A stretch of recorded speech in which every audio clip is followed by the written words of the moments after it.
you come from a very pop-oriented background. I mean, again, from working together, it's always a cool perspective to see how you interpret stuff. How do you think that affects you? Like, let's say you're in the scenario where you're playing keys for some like production. Where does your mind go, and how does that influence, help you? Yeah, I would say I have a lot of pop influences, but also I think as a kid it was a lot more of church music. So I would go to church a lot with my family, and there I would be about the hymns and how the hymns are played. You'd have a couple of different organ players coming in during the course of the service. You'll have three different players, and each of them would have their own nuances in the ways of playing a certain song, and they would add a different chord progression here and an extra chord there that would really change up how you think of the song. And I think my mind started growing its creative horizons, I would say, from when I started going to church and like learning about different chord progressions.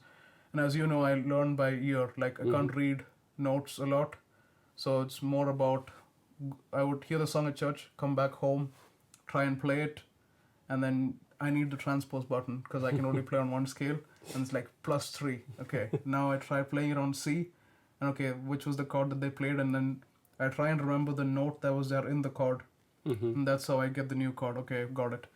And then that led to me growing up and now listening to music on the radio, a lot of pop music, and then seeing how pop music got a lot simpler, and like now you're down to like 4 or 5 chords in a song, and that's it. And that's good for me since now I can experiment with the same song and add a lot more chords in. So mine's mostly about chord progressions and adding stuff in to make it sound more interesting.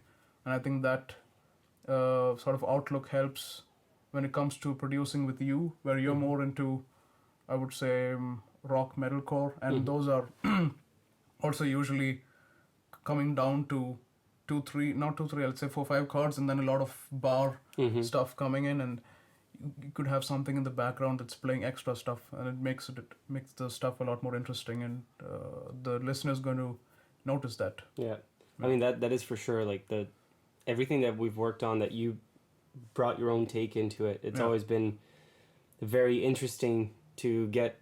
I mean, doing metal chugga chugga stuff. You don't. I mean, you go complex with the riff and all that stuff, but like it's generally not a humongous amount of chords, and then you just add those little nuances that make it way more interesting and add depth to the whole production, which is cool. Yeah.